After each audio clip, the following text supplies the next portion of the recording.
Hey guys, this is Patrick from STH, and today we are going to take a look at the data center products that Intel is going to launch in late 2022 or second half of 2022 all the way into 2023. These are not products you can go buy today. And I'm not just talking like, hey, let's go look at some slideware. Oh no, I actually had hands-on a lot of these products at Intel Vision in Dallas, Texas. And it's not just like we have one or two products. Instead, we have two brand new Intel Xeon CPUs, both Sapphire Rapids and Sapphire Rapids with HBM. We have three new GPUs, including Ponte Vecchio, and then two Arctic Sound M, which are the 150 watt and 75 watt models. And not only do we have GPUs, but we also have two AI accelerators. That includes the Gaudi 2 and then also the Greco, which are their training and then their inference accelerators. And hey, why stop there? We also saw not just the Mount Evans IPU, DPU thing that we saw last year, but we also saw a newer version of that, and then we got the plans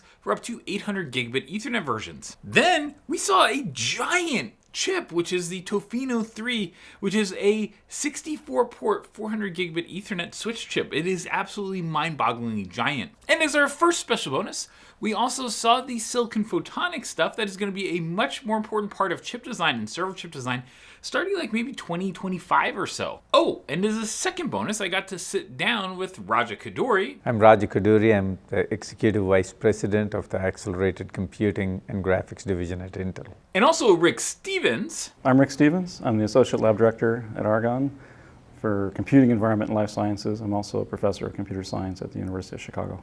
And if you don't know this, Rick is actually installing the Aurora Supercomputer at Argonne, which is going to be over 2 exaflops of performance. And for a sense of scale, there has not been a 1 exaflop system on the top 500, although there are rumors that there are exaflop systems in the wild, but there has not been one on the public one on the top 500 list, and this is the guy that's installing a greater than 2 exaflop system this year. And for all of this stuff, we have links that we'll have in the description to the STH main site where we've covered a lot of these different topics individually, and also we had a piece at the end of Supercomputing 2021 with Raja Koduri when he was talking about his plans for Zetascale, and some of the things that we're going to be mentioning here we actually went over in that video in November. Again, links in the description, but with that, let's get to the hardware. Okay, so the first one we're gonna look at is Sapphire Rapids. Now you've probably heard about Sapphire Rapids, but this is going to be the 4th generation of Intel Xeon Scalable processors. Now, if you take a look at this chip, what you're gonna notice immediately is that there are 4 compute dies, and this is very different from the monolithic architectures that Intel has really offered for years. It's really moving to this new tile-based approach, and this is kind of like the baby step 1st generation of that. Now, all these different tiles are connected via EMIB, and that gives the fast interconnect between the different dies. With this generation, you can expect a bunch of new features. Like we're gonna have way more cores, we're gonna have DDR5, we're gonna have PCIe Gen 5, and also CXL or Compute Express Link. We did an entire video on CXL where we called it the taco primer with some delicious tacos earlier. And the special bonus was not only do we get to see Sapphire Rapids, and I get to hold that, but we also managed to see Sapphire Rapids with high bandwidth memory or HBM. And so here we can see that each compute die actually has HBM next to it. And so we get really, really high speed, low latency memory that's directly on the package. So you don't have to go out to DDR5 memory that's sitting on the motherboard. And that is a huge benefit to a lot of applications. Now, this is definitely not going to be the mainstream SKU because HBM makers charge a ton for this kind of memory because they know it's super valuable. But at the same time, for high performance computing applications, it makes a lot of sense. In fact, Rick even just told us that, hey, this actually is great for even applications that haven't been optimized for GPUs or something like that. This actually provides a giant performance bonus without even having to port things to new architectures. You know, even for exascale class applications, you often have components of a model or of the infrastructure that you're running that's going to run on the Sapphire Rapids. It's not accelerated on the GPU.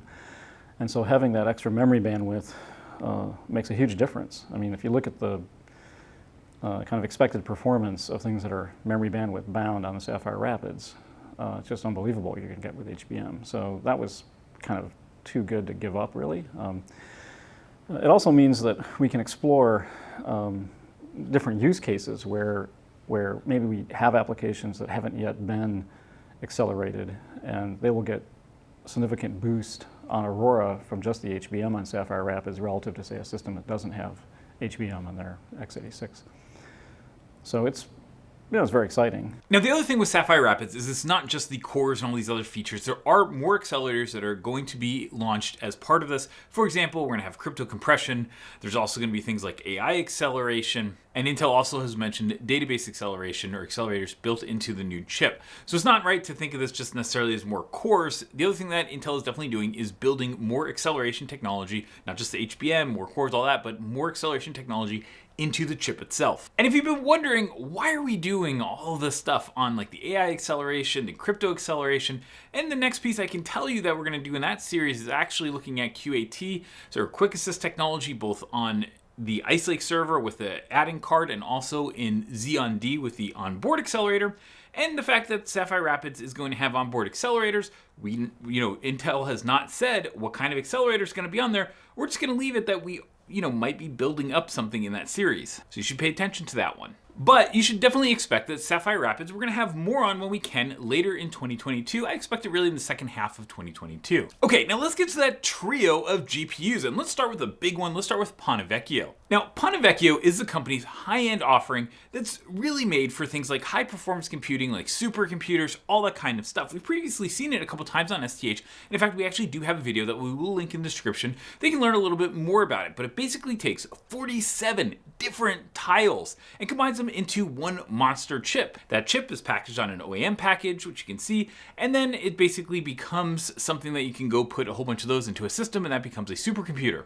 Pulling all this stuff together, every key milestone on this program happened post-COVID beginning, right?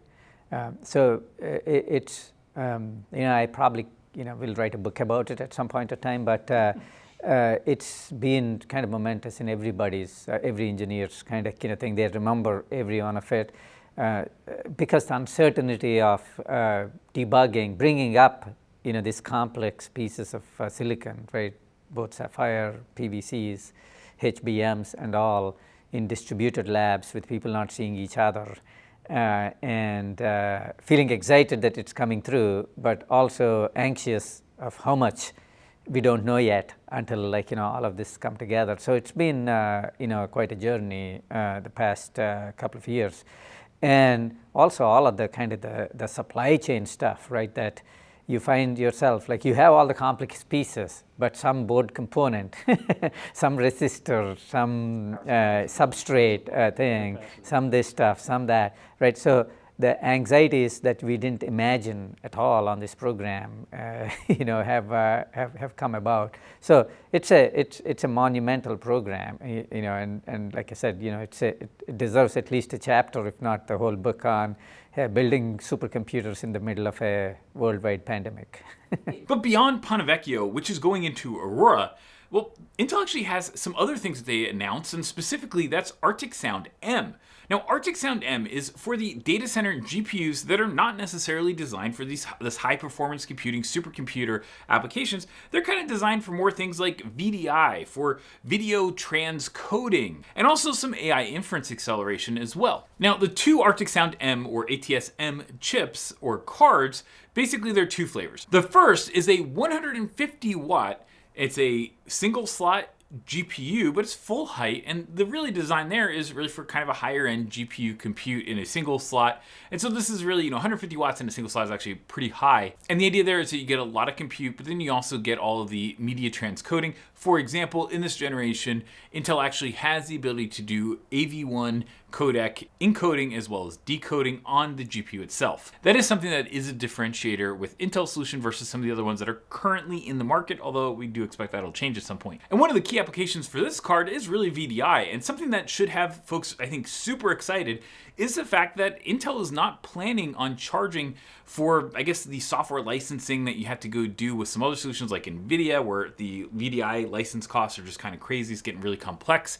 Well, Intel is really trying to enter the market, and so you're not going to have those crazy VDI license costs there. And something you will notice is that there's things like this little notch on the top of the card, which is currently not used, but that notch looks really ugly. And my guess is that at some point there is going to be another version of these cards that's going to have a bridge to go from card to card. This one just doesn't have it, and they haven't announced it yet. But I mean, you're looking at this thing like, why is this ugly notch there? And that's probably the reason. The other card though is a low profile 75 watt version. And this is different because it's actually 2 GPUs on this little tiny 75 watt card. The reason that there are 2 GPUs on there is because although there are only 8 compute units, you still get the entire media encode decode block. And what that basically does by giving you the 2 GPUs on there is it gives you the ability to go and have more media encoding and decoding. And so you can get higher density, especially in a 75 watt smaller card. You can put them in a whole bunch of different servers. And if you need to do AV1 encode decode, this is a good solution. And you can also do some like more kind of older codecs as well. Now, GPUs are not the only accelerators that were at this thing. They're actually AI accelerators. So Intel bought a company called Habana Labs, and that is a company that basically just makes AI accelerators. On the trading side, we have the Gaudi 2, and that is actually really interesting because it has had a absolute complete transformation in terms of the performance and features. For example, the memory on that card is up to 96 gigabytes, which is actually more than the NVIDIA H100 that I held in Santa Clara a couple weeks ago. We didn't do a video on that yet, but we had it on the STH main site. It also saw its SRAM, so onboard memory, doubled. It has, I think, like almost 2.5 times as much memory bandwidth on this thing. I mean, there are definitely a bunch of upgrades. And on the compute side, there's even more. And one of the other differences between Intel's training solution with Habana Labs and NVIDIA's is the fact that Habana Labs is built on Ethernet. So each of these OEM accelerators, you can see them in this chassis, each of these OEM accelerators actually has 24 100 gigabit Ethernet connections. It uses RDMA and then has connections to each of the other GPUs as well as having connections to the outside. So those 24 connections, a total of 3, so 300 gigabits per second go to each of the other GPUs, and then there's 300 gigabits per second that go out of the chassis at the rear. And that's all Ethernet, so it's actually relatively easy to manage alongside your existing Ethernet network. If you think about the next generation Hopper series systems that NVIDIA is showing, you'd basically need to have Ethernet, because of course, but then you also need to have InfiniBand, and then you need to have NVLink, and 2 of the 3 of those are NVIDIA's proprietary interconnect technologies. Although you could say InfiniBand isn't, but basically Mellanox and NVIDIA is the game to actually go do InfiniBand. So basically there are 2 NVIDIA technologies, and then you basically have Ethernet versus Intel saying, hey, why don't we just run everything on Ethernet? There are definitely pros and cons to both, but we're just saying that that's what's going on. Now on the AI inference side, we have Greco, and this is a completely like transformational product in terms of AI accelerator compared to the previous generation Goya. Greco gets a whole bunch of new things. You get more compute resources, we get media encoders, which we also got on the train chip as well, but we get media decoders, and the idea there is that a lot of video analytics jobs get done, you need to do inferencing on video, and so you need those media decoders on the chip, and so that's a new feature on this one. You also get an improved memory subsystem, and so there's a whole bunch of things that are going on with Greco that I think are actually really interesting. And you get a lot more performance because you went from 16 nanometer to 7 nanometer, but you also go from a 200 watt Goya part down to a 75 watt Greco part. And the other thing with that is that you go from a dual slot form factor, PCIe form factor, down to a single slot and a low profile. And that is super important. NVIDIA, when they came out with the T4, that became like the gold standard in AI inference GPUs because, well, I guess it's NVIDIA, number one, but number two, they basically had something that you could stick in basically any server, and not just the big, giant servers, like the 2U servers, 1U servers, stuff like that. You can even put it in some of the edge servers because it's a low profile 75 watt card. It's actually not that hard to cool. And so by Habana Labs having the Greco that now fits in that form factor, that's a big deal. And so not only did it get like way faster because it has more compute resources, memory, the media decoders, all that kind of stuff, but it also is now in a power and physical footprint envelope that's actually much more useful for inferencing. So this is, I think, really cool. Now on the IPU side, we've covered Mount Evans a number of times on the STH main site, but at this show, we actually saw something that looked a lot more production ready. I was told that this is still a pre-production unit, but if you don't know what Mount Evans is, this is Intel's IPU that was co-designed with Google. Now, outside of Intel, everybody else would call this a DPU, but the DPU IPU space is definitely exploding right now, and the fact that Intel won the Google Cloud with this card is actually kind of interesting. This is kind of like Google's answer to AWS Nitro. And there are a bunch of features here. We've gone over that a number of times in the STH main set, but I actually got to go see one and hold one. Now, this is not a product that you're going to necessarily see that much in 2022. I think 2022, that production is actually going to go mostly to Google, but in 2023, I think these things will become available. Now, Intel says that this is part of their 200 gigabit per second generation, but it also has a roadmap to a 400 gigabit generation, and then also in like 25 and 26, an 800 gigabit per second generation. And there are two different kinds. First, you have a solution like this one that has ARM cores and all that kind of stuff, where you basically have the ARM cores, you have some acceleration technology and a little ASIC, and that's one thing that Intel has said they're going to do for the next couple generations. But the other one is they're going to have an FPGA-based solution with an Intel Xeon or a x86 architecture as well. And that one we really haven't taken a look at too much on the STH main site. We've covered them a couple times, but we will have a demo of that hopefully next week in terms of how that whole thing works. I have a really cool demo using NVMe over Fabric that I can't wait to show you guys. Still working on the video for that, and we will have a video though, so definitely just wait a little bit. We're going to show you exactly how that works and why it's so cool. I think folks will really understand this whole DPU, IPU thing a little bit better after that comes out. But there's an entire roadmap, and Intel also disclosed that roadmap up to 800 gigabits per second at the Intel Vision 2020 show. Okay, and then the next one is that we saw this gigantor, I don't know what you'd call it, but this Tofino 3 switch chip. I mean, you can see it not just how big it is in my hand, but you can also see next to the older Tofino 2 chip, you can just see how much bigger this thing is. Now, the reason it's so big is because this is a 64 port 400 gigabit Ethernet switch ASIC, and what that practically means is that they have to have so many PHYs for this thing that this is not a small package. If you look at the pin side of the package or the pad side of the package, what you're actually going to see is the FCB 10072 package. I mean, this is absolutely crazy dense with I/O. But it's a switch chip, so of course that's what you would expect. Now, the Barefoot acquisition is what brought the Tofino line of switch chips into Intel's portfolio. And the Tofino chips are actually known for being P4 programmable and having programmable pipelines. That's one of the big features of them. And that P4 programmable pipeline just happens to be something that's also a feature of Mount Evans. Just connecting the dots between these switch chips and then the IPU DPUs that we just talked about. Now, the next thing you're going to see is that we have a 400 gigabit silicon photonics. And silicon photonics, if you don't know what that is basically the idea that you have a silicon chip, you shoot light out of it, and then that gives you your interconnect, so you don't have to go over like copper wires over a motherboard or something like that.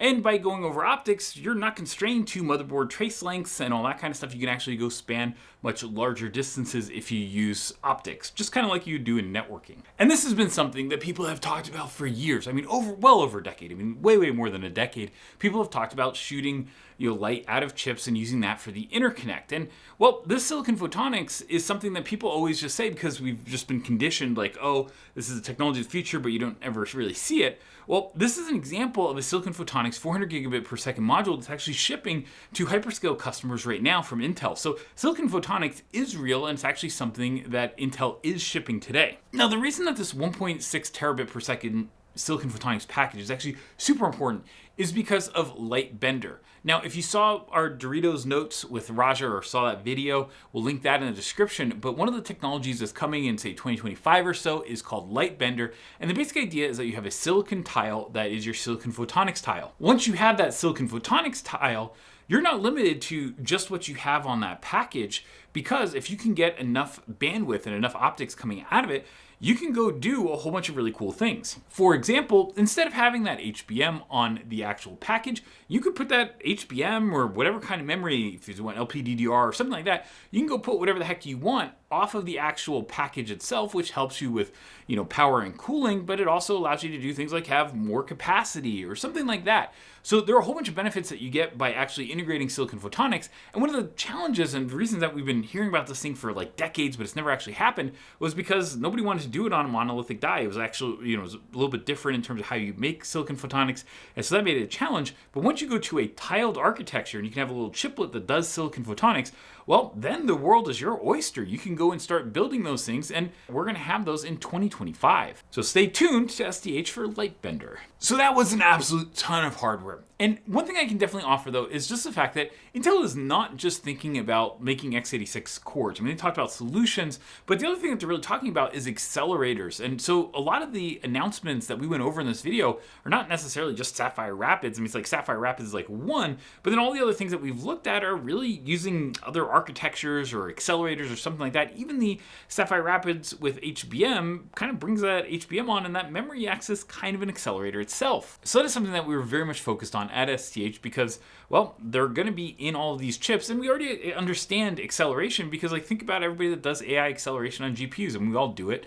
We all know how it works, and so I think it makes a lot of sense to folks, but it's just kind of expanding the use of accelerators in the data center. One other tidbit that we got in this interview was with Rick there. I asked him, hey, what about OneAPI and, like, how it works compared to everybody's used to doing, like, CUDA and stuff like that. I shouldn't say that, but, everybody's kind of used to that. So what is it like with OneAPI and this acceleration and stuff like that? And so, Rick, tell us what you think. Well, people are pretty excited about OneAPI because it's a kind of one programming model to rule the world kind of idea.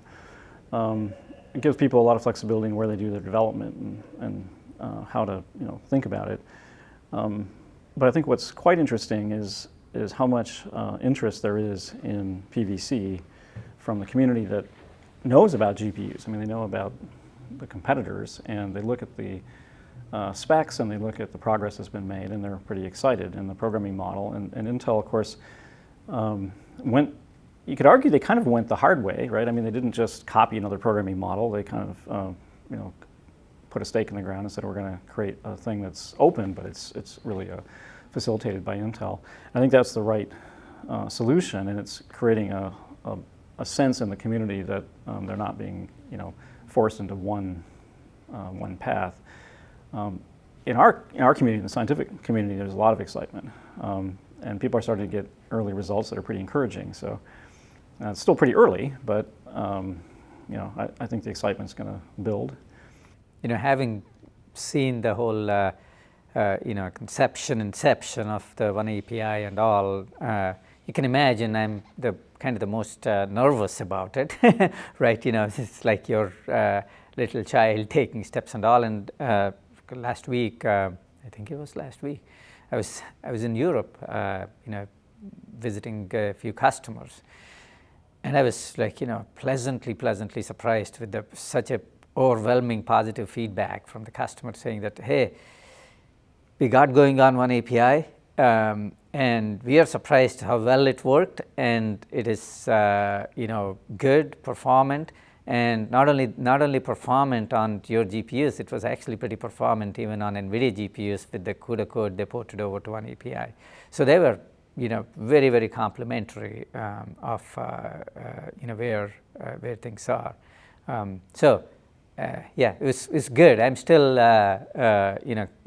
be very cautious with my team. Say we got a long way to go, so let's keep kind of chiseling the tools, making it easier, making it faster, and all. So we got a long way, but the early feedback that we've been getting as people are playing with it, it's like, oh yeah, okay, so yeah, we went on the right direction, right? We placed the right bet. And if you don't know, OneAPI is Intel's software stack, and the idea with OneAPI is that you basically can write code once, and then Intel's OneAPI will manage bringing that code onto the right accelerator and accelerating a workload.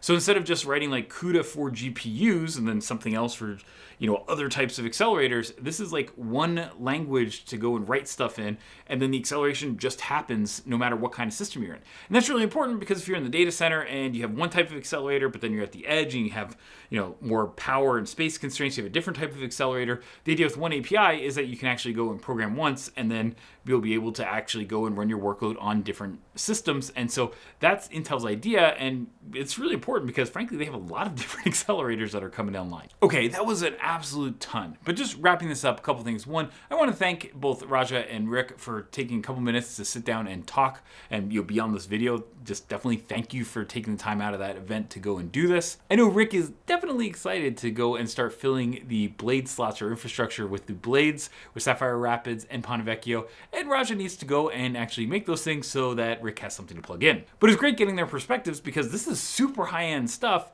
and they're really the ones that are at the forefront of this type of technology. We'll definitely have reviews of all this stuff when we can on STH, but this is all technology that's really later in 2022 and 2023, so it's going to be a little while until we can, but we are going to be doing some pieces in the meantime just to kind of get everybody ready for the next generation of hardware, because there's going to be major changes. And hey, if you like this video, well, why don't you give it a like, click subscribe, and turn on those notifications so you can see whenever we come out with great new videos. As always, thanks for watching and have an awesome day.